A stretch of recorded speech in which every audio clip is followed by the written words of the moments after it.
A husband called emergency services in the middle of the night, begging for help. He claimed his wife had fallen into the lake and drowned. But when investigators listened carefully to the call later, they noticed something deeply disturbing. During the entire emergency call, he never once said his wife's name, and that was only the beginning. Around 1 a.m. on April 13, 2017, a quiet emergency dispatch center in Northern Ireland received a call that would soon turn into one of the most disturbing cases in the region. A man's voice came through the line. He sounded panicked, breathless. "My wife fell into the lake. I jumped in to save her, but now I can't see her anymore." The operator tried to calm him down, asking questions while rescue teams were immediately dispatched to the scene. On the other end of the line, the man could barely control his breathing. Between desperate sobs, he repeated the same words again and again. "I'm so cold. I'm so cold." Nearly 40 minutes later, police and water rescue teams arrived at the dark, silent lake where the incident had supposedly happened. The night was unusually calm. The water was flat like glass under the pale moonlight. As rescuers approached the small pleasure boat, they noticed something floating in the water near the stern. Then suddenly, the man on the boat began shouting, "I see her! Oh God, I see my wife!" Officers quickly boarded the vessel. The man sat on the deck wrapped tightly in a red blanket, his entire body shaking as if he were still in shock. The deck itself was covered in water. Just beside the boat, drifting slowly across the surface, was a dark shape. An officer used a long hook to pull it closer. When it reached the boat, everyone realized what it was. A woman. She appeared to be in her mid-30s. Her face was pale. Her lips had turned purple from the freezing water. Her body was completely limp. Rescuers immediately began performing CPR before rushing her to the hospital. Doctors worked desperately to revive her, but nothing worked. At 2:52 a.m., when he saw his wife's body lying motionless on the bed, he slowly walked forward, gently brushed the wet hair from her face, and kissed her forehead. The man was Stephen McKinney, 41 years old. The victim was his wife, Lu Na, a 35-year-old woman from China. At first glance, it looked like a tragic accident.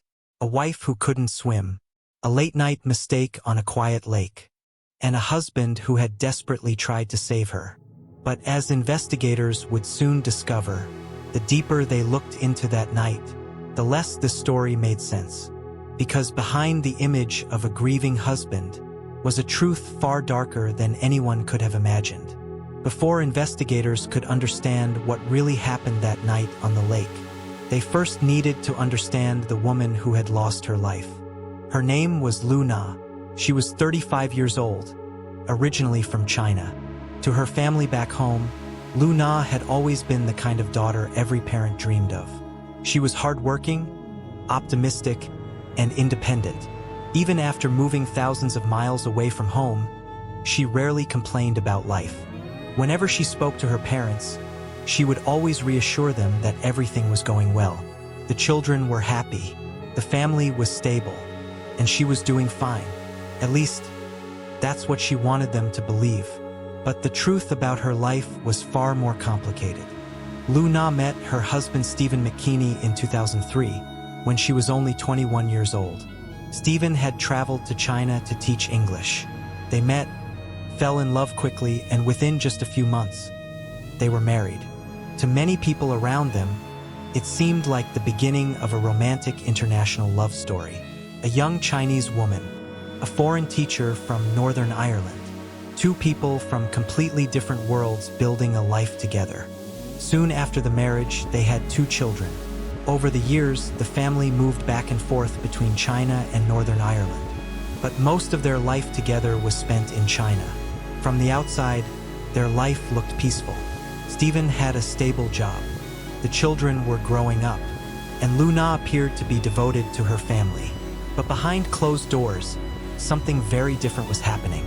According to documents later provided by Lu Na's lawyer, her marriage had slowly turned into something suffocating. She described Stephen as a man who constantly needed control. He wanted to dominate every part of her life, her decisions, her thoughts, even her emotions.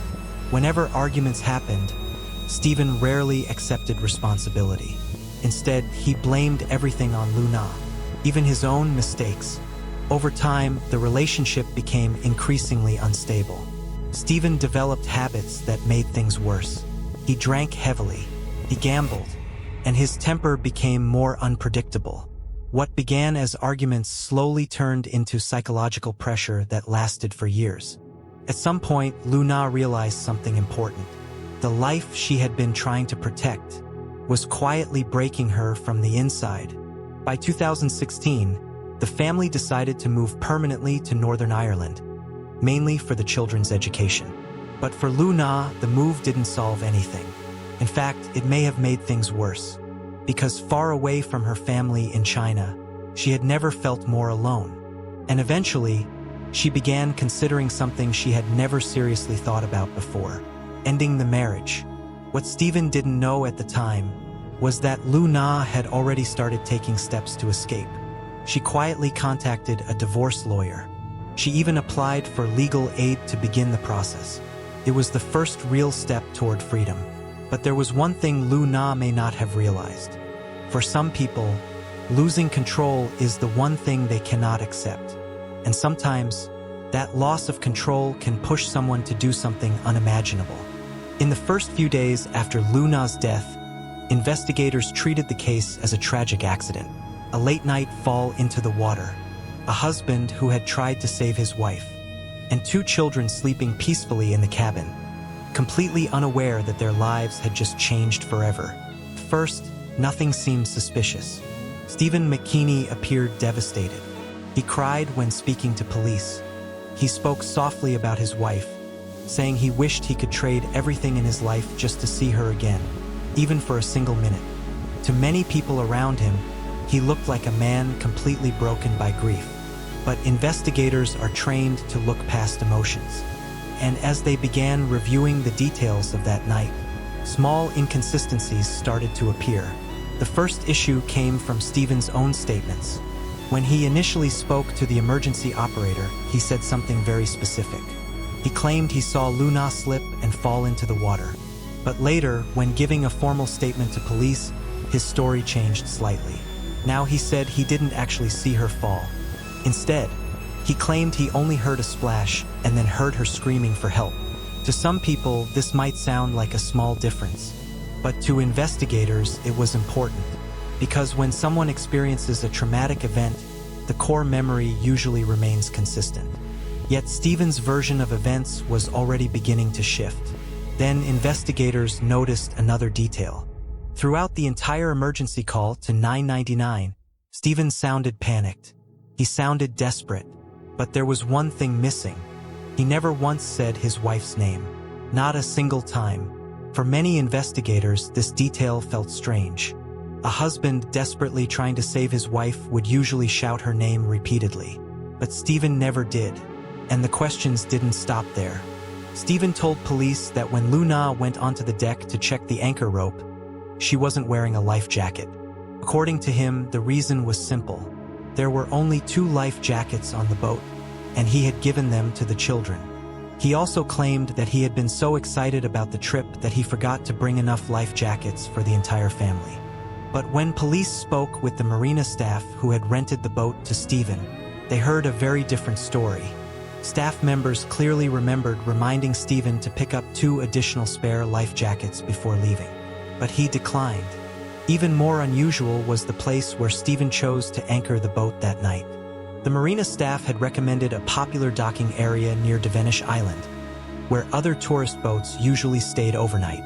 It was well lit, safe, and close to other people.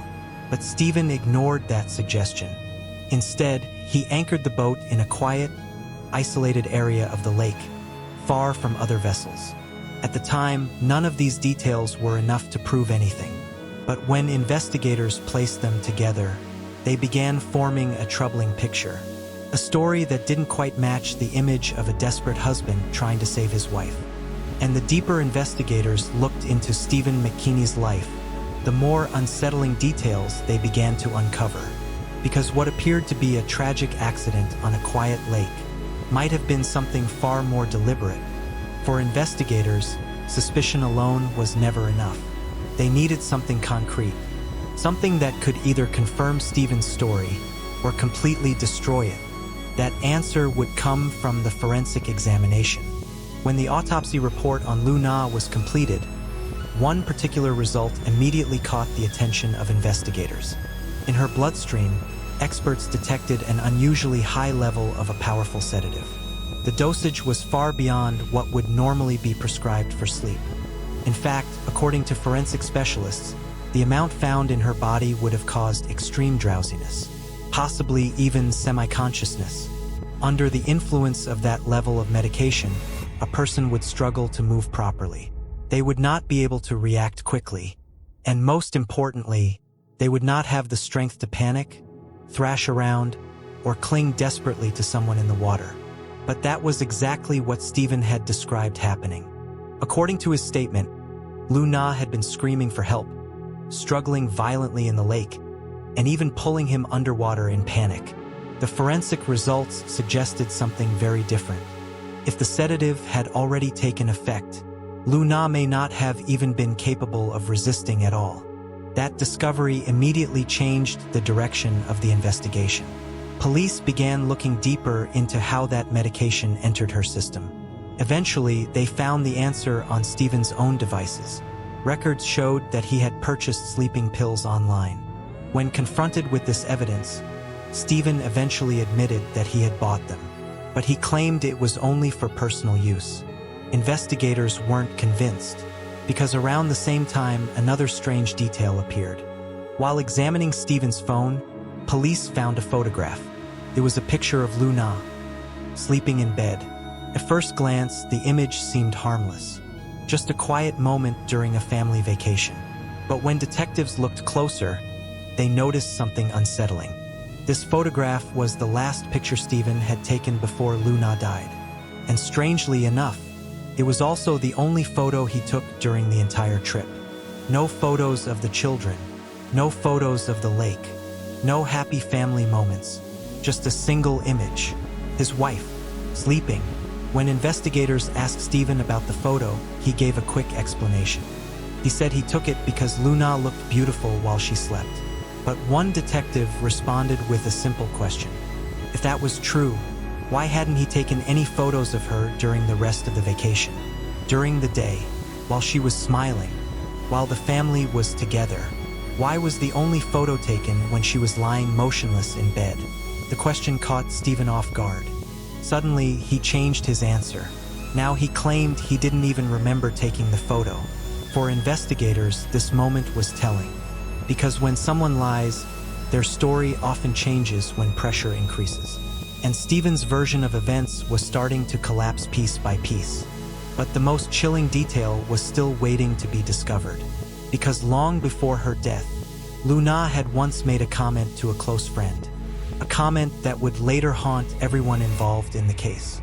After reading a news story about a woman who disappeared during a boat trip, Lu Na had joked quietly to her friend, "If something like that ever happens to me, it will definitely be my husband."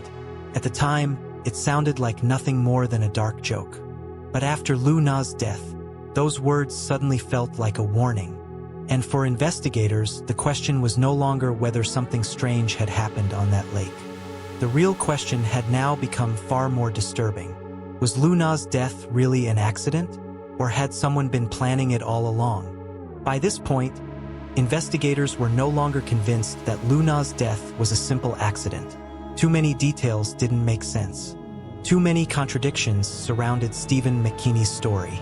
So detectives began doing what they always do in suspicious deaths. They started rebuilding the timeline, step by step, minute by minute. And as the picture slowly came together, a far darker scenario began to emerge. According to investigators, the boat trip itself may have been part of the plan. Stephen had organized the Easter vacation weeks in advance. He framed it as a surprise for the children, a celebration of his new job, and a chance for the family to spend time together before their upcoming 14th wedding anniversary. To Lu Na, it probably looked like an attempt to repair the marriage. But investigators believed something very different. They believed Stephen had carefully chosen the setting. A remote lake, a small boat, and the middle of the night, a place where an accident would seem believable. Police theorized that on the night of April 12th, after the children had gone to sleep inside the cabin, Stephen gave Lu Na a large dose of sleeping medication, the same sedatives later found in her bloodstream. Once the drugs began to take effect, she would have become extremely drowsy, possibly even disoriented. Then, sometime after midnight, Stephen likely woke her up. Still groggy and barely aware of what was happening, Lu Na followed him onto the deck of the boat. The lake around them was completely silent, dark, empty. According to investigators, that was the moment Stephen had been waiting for. With no witnesses around, he pushed her into the freezing water. Under the heavy effects of the sedative, Lu Na would have had little ability to fight back, little ability to swim, little ability to survive. Police believe Stephen simply stood there watching, waiting, until he was certain she could no longer escape the water. Only then did he begin staging the scene. Investigators later discovered 2 large containers of water on the deck. They believe Stephen poured the water over himself and across the floor of the boat to make it look like he had jumped into the lake to rescue her. A carefully constructed illusion. Finally, once enough time had passed, he made the emergency call to 999. His voice sounded desperate, terrified, but investigators now believed that call was nothing more than a performance. Because during the 40 minutes before rescue teams arrived, Stephen never attempted another rescue. He didn't throw a life ring. He didn't jump back into the water. He didn't use any of the emergency equipment on the boat. And when police finally arrived, only then did he suddenly claim he could see his wife's body in the water. By that moment, it was already too late. After months of gathering evidence, detectives felt confident they had uncovered the truth. The grieving husband was the killer. Stephen McKinney was arrested outside a local store. Shockingly, it happened in front of his 2 children. When officers informed him that he was being charged with the murder of his wife, Stephen appeared stunned. His face went pale. His body trembled. He kept repeating the same words. "I don't understand. I don't understand what's happening." But for investigators, the truth was already clear. What had once looked like a tragic accident on a quiet lake was actually a carefully planned murder. And the most heartbreaking part of the story was that the people who suffered the most were the 2 children sleeping just a few meters away that night, completely unaware that their father had just taken their mother's life. After months of investigation, the case against Stephen McKinney was finally brought to court. The trial lasted 12 weeks. Prosecutors carefully presented the evidence piece by piece. The sedatives found in Lu Na's blood, the inconsistencies in Stephen's statements, the suspicious photograph on his phone, and the disturbing pattern of control and psychological abuse revealed through years of messages between the couple. To the jury, the picture that emerged was clear. This was not a tragic accident. It was a premeditated act of murder. On July 21, 2021, inside Danann Crown Court, the jury delivered their verdict. After less than 90 minutes of deliberation, they reached a unanimous decision. Stephen McKinney was guilty of murder. The judge later sentenced him to a minimum of 20 years in prison for the killing of his wife. But the story didn't end there. Stephen attempted to appeal the verdict. His lawyers argued that he had no previous criminal record. They also claimed that the presence of the children on the boat should not be considered an aggravating factor because they had not witnessed the crime itself. However, the appeals court rejected these arguments. Judges pointed out that the evidence strongly indicated careful planning. They also believed that bringing the children on the trip may have been part of the plan itself. Their presence helped create the image of a harmless family vacation, an accident, a tragedy. But in reality, it placed the 2 children in an incredibly traumatic situation.